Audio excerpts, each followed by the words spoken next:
ದೇವರು ಪ್ರೀತಿಸುವ ಪ್ರೀತಿಯ ಬಿಗ್ ಜೆ ಟಿ ವಿ ಪ್ರಿಯ ವೀಕ್ಷಕರಿಗೆ ನಮ್ಮ ಕರ್ತನಾದ ಯೇಸು ಕ್ರಿಸ್ತನ ಹೆಸರಿನಲ್ಲಿ ನಿಮ್ಮನ್ನು ವಂದಿಸಿ ಸ್ವಾಗತ ಬಯಸ್ತಿದ್ದೇವೆ. ಬನ್ನಿರಿ, ಇಂದು ನಾವು ದೇವರ ವಾಕ್ಯವನ್ನು ಅಧ್ಯಯನ ಮಾಡಿಕೊಳ್ಳೋಣ. ಇಂದಿನ ನಮ್ಮ ಅಧ್ಯಯನ ದಾನಿಯಲ್ ಗ್ರಂಥ, the book of Daniel, chapter 3, 3ನೇ ಅಧ್ಯಾಯ. 3ನೇ ಅಧ್ಯಾಯದಲ್ಲಿ ದೈವ ಸಾನ್ನಿಧ್ಯದ 12 ರಹಸ್ಯಗಳನ್ನು ನಾವು ನೋಡಿಕೊಳ್ಳಬಹುದು.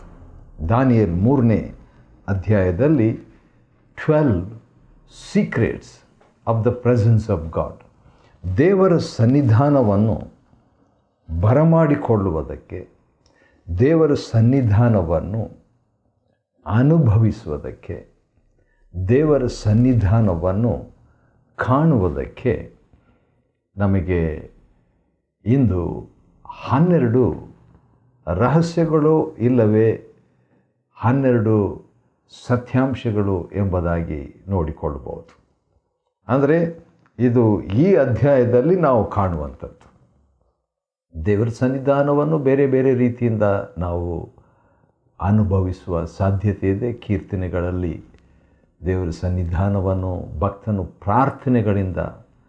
ಪ್ರಾರ್ಥನೆ ಹಾರೈಸುವಿಕೆಯಿಂದ ದೇವರ ಸನ್ನಿಧಾನವನ್ನು ಅನುಭವಿಸಿದನು. ಆದರೆ ಇಲ್ಲಿ 3ನೇ ಅಧ್ಯಾಯ ದಾನಿಯಲ್ ಗ್ರಂಥದಲ್ಲಿ ದೈವ ಸಾನ್ನಿಧ್ಯದ 12 ರಹಸ್ಯಗಳನ್ನು ನೋಡ್ತೇವೆ. ಅದನ್ನು ನೋಡಿಕೊಳ್ಳೋದಕ್ಕೆ ಮುಂಚಿತವಾಗಿ ಏನಾಯಿತು, ಏನಿತ್ತು, ಹೇಗೆ ಏನೆಲ್ಲ ಆಯಿತು ಎಂಬುದನ್ನು ನಾವು ನೋಡಿಕೊಳ್ಳೋಣ. ಬನ್ನಿರಿ. ರಾಜನಾದ ನೆಬೂಕದ್ನೆಚ್ಚರನು ಒಂದು ದೊಡ್ಡ ಪ್ರತಿಮೆಯನ್ನು, ಬಂಗಾರದ ಪ್ರತಿಮೆಯನ್ನು ಮಾಡಿಬಿಟ್ಟು ಅದಕ್ಕೆ ಎಲ್ಲರೂ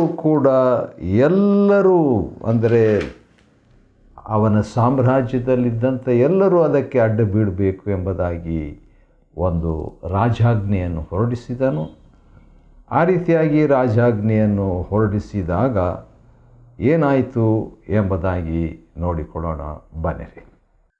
8ನೇ ವಚನ, ದಾನಿಯಲ್ ಗ್ರಂಥ 3ನೇ ಅಧ್ಯಾಯದ 8ನೇ ವಚನದಲ್ಲಿ ಕೆಲವು ಮಂದಿ ಪಂಡಿತರು ಯಹೂದ್ಯರ ಮೇಲೆ ದೂರು ಹೊರಿಸುವುದಕ್ಕಾಗಿ ರಾಜನ ಹತ್ರ ಬರ್ತಾರೆ. ಹಾಗಾದರೆ ಮೊಟ್ಟ ಮೊದಲನೇದಾಗಿ ದೇವ ಸಾನ್ನಿಧ್ಯವನ್ನು ಇವರು ಯಾವ ರೀತಿಯಾಗಿ ಅನುಭವಿಸುವುದಕ್ಕೆ ಸಿದ್ಧರಾದರು ಎಂಬುದಾಗಿ ನೋಡುವಾಗ ಮೊದಲನೇದು ಒಂದು ದೂರು ಹೇಳುವಂಥ ಒಂದು ಅನುಭವಕ್ಕೆ ಬಂದರು. ದೂರು ಹೊರಿಸುವಂಥ ಅನುಭವ ಅವರಿಗೆ ಬಂದದ್ದರಿಂದ ಅವರು ಎಂಥ ಒಂದು ದೇವ ಸಾನ್ನಿಧ್ಯ ಅನುಭವಿಸಿರೆಂಬುದಾಗಿ ನೋಡಿಕೊಳ್ತೇವೆ. ಹಾಗಾದರೆ ದೇವರು ಅದನ್ನು ಕೂಡ ಉಪಯೋಗ ಮಾಡಿಕೊಂಡನು ಅಂತ ನಾವು ನೋಡ್ತೇವೆ. ದೂರು ಹೊರಿಸುವಂಥ ಅನುಭವವನ್ನು ಕೂಡ ದೇವರು ಉಪಯೋಗಿಸಿ ಅದನ್ನು ಒಳ್ಳೆಯದಾಗಿ ತನ್ನ ಜನರಿಗಾಗಿ ಮಾಡಲು ಶಕ್ತನಾಗಿದ್ದಾನೆ. ಸರಿ, ಮೊದಲನೇ ವಿಷಯ ದೂರು ಹೇಳಿದರು.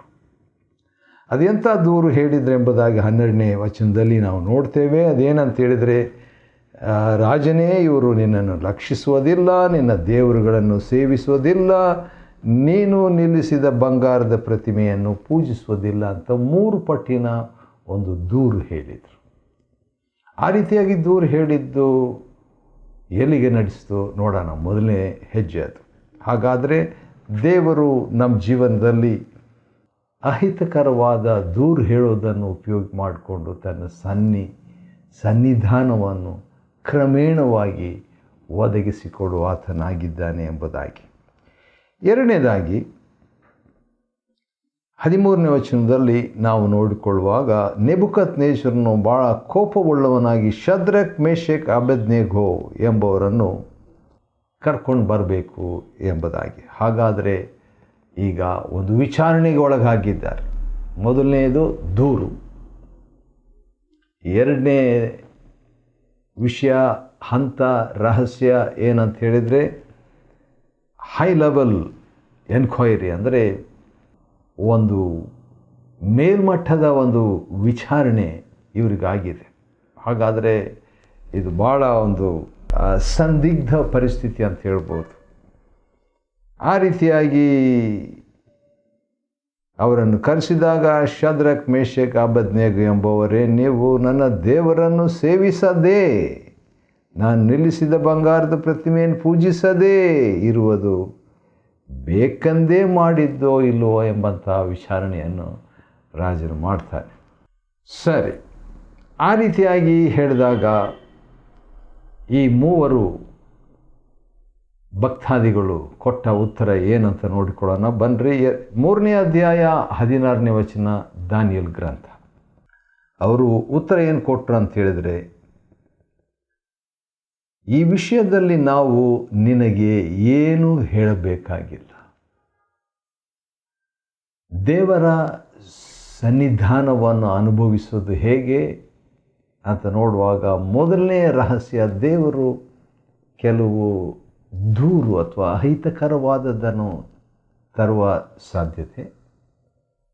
ಎರಡನೇದಾಗಿ ನಾವು ನೋಡುವಾಗ ಅಲ್ಲಿ ಕೊಟ್ಟಂಥ ವಿಷಯ ಏನಂತ ಹೇಳಿದರೆ, ಮೇಲ್ವಿಚಾರಣೆ ಕೂಡ ಮಾಡಬಹುದು. ಮೂರನೇದಾಗಿ ನೋಡುವಾಗ ಏನಾಗ್ತದೆ, ದೇವರ ಸನ್ನಿಧಾನವನ್ನು ಅನುಭವಿಸಬೇಕಾದ್ರೆ ನಾವು ಕೆಲವು ಸಾರಿ ಆ ವಿಷಯದಲ್ಲಿ ನಾವು ಏನು ಹೇಳಬೇಕಾಗಿಲ್ಲ. ಅಂದರೆ ಏನಾದರೂ ನಮಗೆ ದೂರು ವಿಚಾರಣೆ ಬಂದಾಗ ನಾವು ನಮ್ಮನ್ನೇ ನೀತೀಕರಿಸಿಕೊಳ್ಳುವಂಥದ್ದು, ಜಸ್ಟಿಫೈ ಮಾಡುವಂಥದ್ದು, ಸಮರ್ಥರನ್ನಾಗಿ ಮಾಡಿಕೊಳ್ಳುವಂಥದ್ದು ಅಗತ್ಯ ಇಲ್ಲ ಎಂಬುದಾಗಿ ಅದನ್ನು ಇವರ ಜೀವನದಲ್ಲಿ ನಾವು ನೋಡ್ತೇವೆ, ಕಲಿತೇವೆ.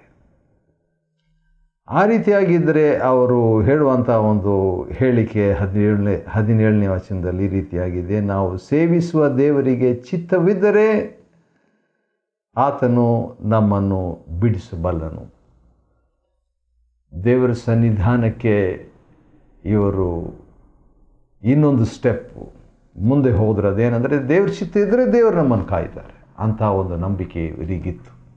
ಆ ರೀತಿಯಾಗಿರುವಂಥ ನಂಬಿಕೆ ಒಳ್ಳೆಯದು, ದೇವರ ಸನ್ನಿಧಾನಕ್ಕೆ ನಡೆಸುವಂಥ ಒಂದು ನಂಬಿಕೆ ಅದು.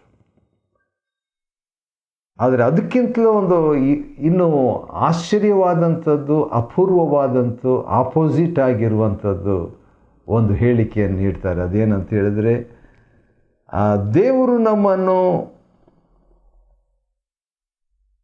ಬಿಡಿಸುವನು. ಒಂದು ವೇಳೆ ಚಿತ್ತವಿಲ್ಲದಿದ್ದರೆ, ದೇವರು ಬಿಡಿಸದಿದ್ದರೆ, ಆದರೆ ಬಿಡಿಸುವುದು ದೇವರ ಚಿತ್ತವಿಲ್ಲದಿದ್ದರೆ ಎಂಬುದಾಗಿ ಒಂದು ಮಾತನ್ನು ಹೇಳ್ತಾನ್ರಿ. ಹಾಗಾದರೆ ದೇವರ ಸನ್ನಿಧಾನವನ್ನು ಅನುಭವಿಸುವುದಕ್ಕೆ ನಮಗೆ ದೇವರು ನಮ್ಮನ್ನು ಬಿಡಿಸ್ತಾನೆ ಎಂಬಂಥ ಒಂದು ನಂಬಿಕೆ ಇರಬೇಕು. ಅದು ದೇವರ ಸನ್ನಿಧಾನಕ್ಕೆ ಅನುಭವಿಸುವುದಕ್ಕೆ ನಡೆಸುವಂಥ ಒಂದು ಹೆಜ್ಜೆ. ಅಥವಾ ಒಂದು ವೇಳೆ ಬಿಡಿಸದಿದ್ದರೂ ಅದು ಅಪನಂಬಿಕೆ ಅಲ್ಲ. ಆತನು ಬಿಡಿಸದಿದ್ದರೂ, ಒಂದು ವೇಳೆ ದೇವ್ರ ಚಿತ್ತ ಬಿಡಿಸಬೇಕು ಅನ್ನುವಂಥದ್ದು ಇಲ್ಲದಿದ್ದರೂ ಪರವಾಗಿಲ್ಲ ಎಂಬಂಥ ಒಂದು ಮನಸ್ಸು ನಮಗಿದ್ದರೆ ದೇವರ ಸನ್ನಿಧಾನವನ್ನು ನಾವು ಅನುಭವಿಸಬಲ್ಲೆವು. ಹೇಗಂತ ಮುಂದೆ ನಾವು ನೋಡೋಣ. ಚಿತ್ತವಿಲ್ಲದಿದ್ದರೂ ರಾಜನೇ ನಿನಗೆ ತಿಳಿದಿರಲಿ. ಏನು ತಿಳಿದಿರಲಿ ಅಂದರೆ ಅವರ ಸ್ಟ್ಯಾಂಡು ಸ್ಪಷ್ಟ ಗೊತ್ತಾಗಲಿ ಎಂಬುದಾಗಿ. ಏನದು ಅಂತ ನೋಡುವಾಗ, ನಾವು ನಿನ್ನ ದೇವರುಗಳನ್ನು ಸೇವಿಸುವುದಿಲ್ಲ, ನೀನು ನಿಲ್ಲಿಸಿದ ಬಂಗಾರ ಪ್ರತಿಮೆಯನ್ನು ಪೂಜಿಸುವುದಿಲ್ಲ ಎಂದು ಉತ್ತರ ಕೊಟ್ಟರು. ಅಂದರೆ ದೇವರ ಸನ್ನಿಧಾನವನ್ನು ನಾವು ಅನುಭವಿಸಬೇಕಾದರೆ ನಮ್ಮ ನೆಲೆಯಲ್ಲಿ ನಾವು ನಿಂತಿರಬೇಕು, ನಮ್ಮ ಮನವರಿಕೆಯಲ್ಲಿ ನಾವು ನಿಂತಿರಬೇಕು. ದೇವರ ವಾಕ್ಯಕ್ಕೆ ಆಧಾರವಾಗಿರುವಂಥ ಸತ್ಯದಲ್ಲಿ ನಾವು ನಿಂತಿರಬೇಕು. We must stand to our conviction based on the word of god.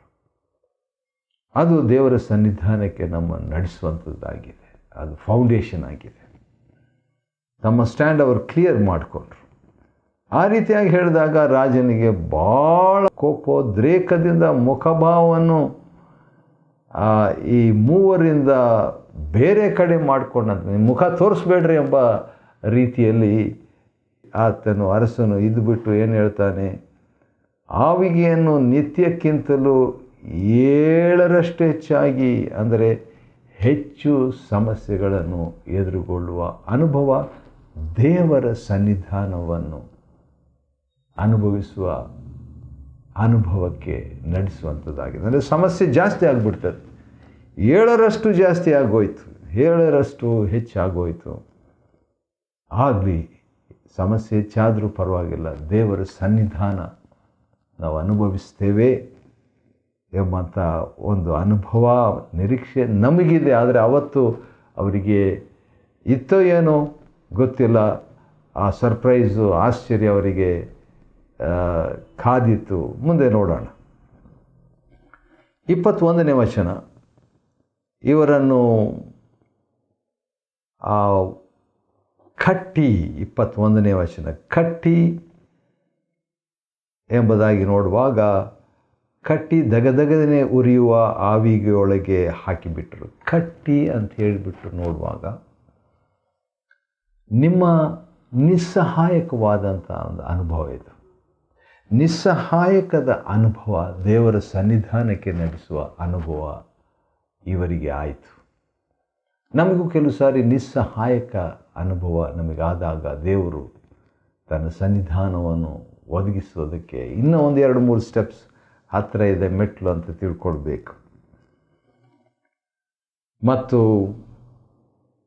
ಆವಿಗೊಳಗೆ ಹಾಕ್ಬಿಟ್ರು ಅಂದರೆ ಅಂಥ ಒಂದು ದೊಡ್ಡ ಪರಿಸ್ಥಿತಿ, ಸಮಸ್ಯೆಗೆ ಅಥವಾ ದಂಡನೆಗೆ ತುತ್ತಾದರೂ, ಒಳಗಾದರೂ.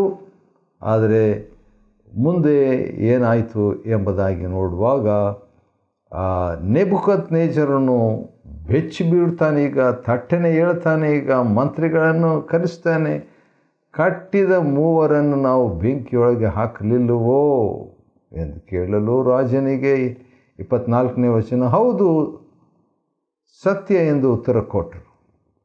ಅದಕ್ಕೆ ನೆಬೂಕದ್ನೆಚ್ಚರ ನೀನು ಹೇಳ್ತಾನೆ, ಈಗೋ ಕಟ್ಟಿಲ್ಲದ 4 ನೋಡುತ್ತೇನೆ.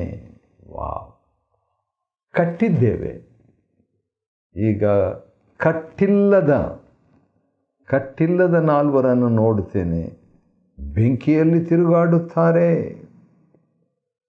ಹೌದು, ಇದು ಆಶ್ಚರ್ಯ.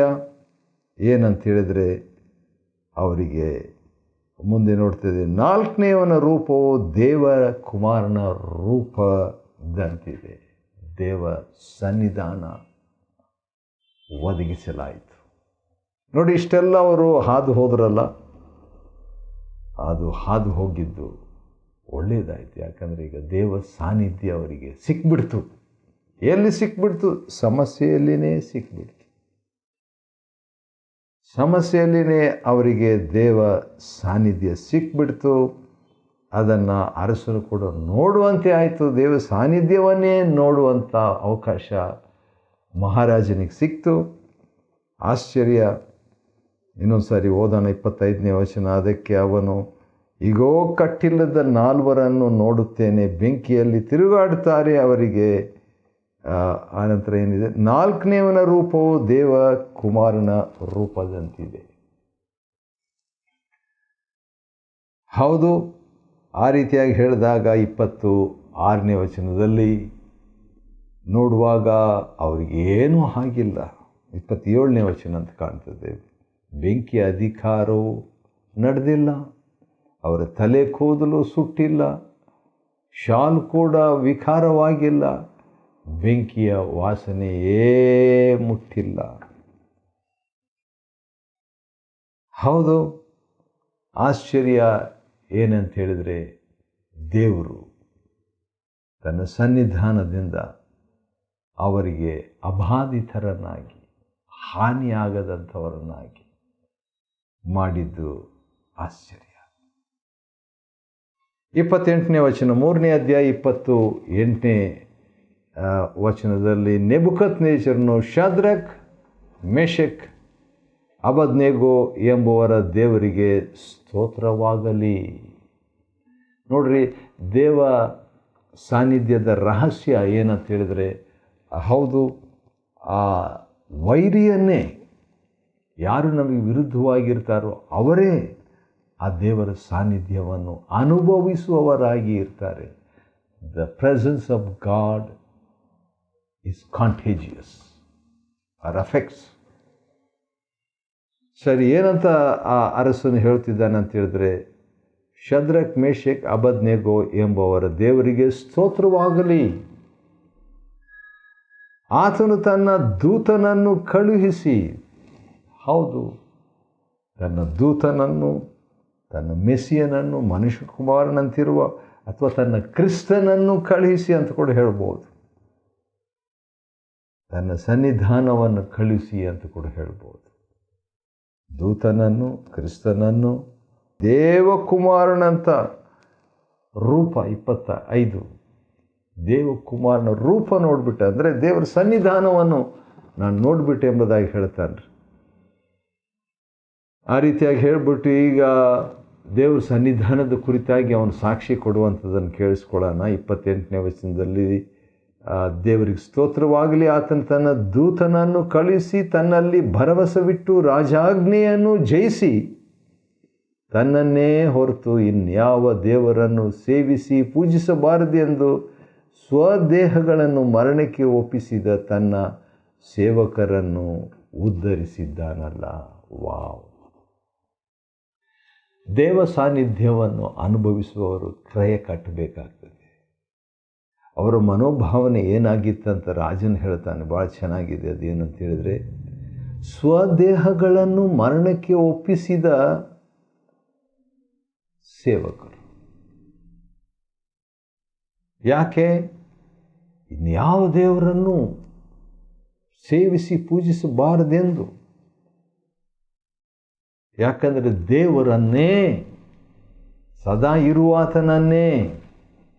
ಮೋಶೆ ಒಂದ್ಸರಿ ನಿನ್ನ ಹೆಸರು ಏನಂತ ಹೇಳ್ಬಿಟ್ಟು ದೇವರಿಗೆ ಕೇಳಿದಾಗ ದೇವರು ಹೇಳಿದಂಥ ಮಾತು ವಿಮೋಚನ ಕಾಂಡ 3:14 ಇರುವಾತನೇ ಆಗಿದ್ದೇನೆ ಅಂತ ಹೇಳ್ಬಿಟ್ಟು, ಅಥವಾ ಎಂಥವನಾಗಿರುವೆನೋ ಅಂಥವನಾಗಿರುವೆನು ಎಂಬುದಾಗಿ ಹೇಳಿದಾತನನ್ನೇ ಹೊರತು ಬೇರೆ ಯಾರನ್ನೂ ಪೂಜಿಸೋದಿಲ್ಲ ಎಂಬಂಥ ತೀರ್ಮಾನ ಇವರು ಮಾಡಿಕೊಂಡಂಥದ್ದನ್ನು ಸಾಕ್ಷಿಯಾಗಿ ಈ ದೇವ ಸಾನ್ನಿಧ್ಯದಿಂದ ಅರಸನಿಗೆ ಸಿಕ್ತು. ಕಡೆಗೆ ಇದರ ಮುಖಾಂತರವಾಗಿ ಏನಾಯ್ತಂತ 30ನೇ ವಚನದಲ್ಲಿ ನಾವು ನೋಡ್ತೇವೆ. ರಾಜನು ಶದ್ರಕ್, ಮೇಷಕ್, ಅಬೇದ್ನೆಗೋ ಎಂಬವರನ್ನು ಬಾಬೆಲ್ ಸಂಸ್ಥಾನದಲ್ಲಿ ಉನ್ನತ ಪದವಿಗೆ ತಂದನು.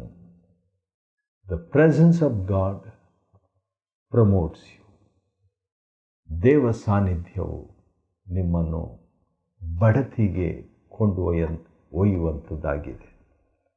ಹೌದು, ಇವರ ಮೂವರ ಹೆಸರು ನಾವು ನೋಡಿಕೊಳ್ಳುವಾಗ ಅನನ್ಯ ಅಂತ ಹೇಳ್ಬಿಟ್ಟು ಅವನ ಹೆಸರು, ಅದನ್ನು ಶದ್ರಕ್ ಅಂತ ಮಾಡಿಕೊಂಡು ಅನನ್ಯ ಅಂತ ಹೇಳಿದರೆ ದೇವರ ಮೆಚ್ಚುಗೆ ಪಡೆದವನು.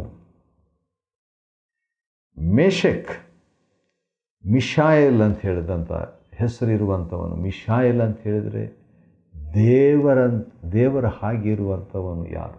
ದೇವರಂಥವನು, ನಮ್ಮ ದೇವರ ಹಾಗಿರುವಂಥವನು ಯಾರು ಎಂಬಂಥ ಹೆಸರು ಮಿಶಾಯಲ್ನಿಗೆ. ಅಜರ್ಯ ಅಂತ ಹೇಳಿದ್ರೆ ದೇವರು ಸಹಾಯ ಮಾಡುವನು.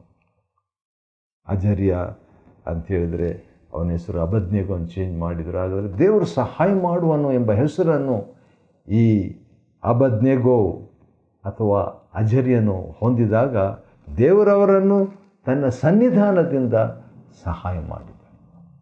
God help them by his presence right in the problem. ಸಮಸ್ಯೆಯಲ್ಲಿಯೇ ದೇವರ ಸನ್ನಿಧಾನ. ಆಶ್ಚರ್ಯ ಅಲ್ವಾ? ಆ ರೀತಿಯಾಗಿ ದೇವರು ನಮ್ಮನ್ನು ಕೂಡ ನಡೆಸಲಿ. 3ನೇ ಅಧ್ಯಾಯ ದಾನಿಯೇಲ್ ಗ್ರಂಥದಿಂದ ಅಧ್ಯಯನ ಮಾಡಿಕೊಳ್ಳುವಂತೆ ದೇವರು ಕೊಟ್ಟ ಕೃಪೆಗಾಗಿ ಆತನಿಗೆ ಸ್ತೋತ್ರವಾಗಲಿ. ದೇವರು ನಿಮ್ಮನ್ನು ಆಶೀರ್ವದಿಸಲಿ.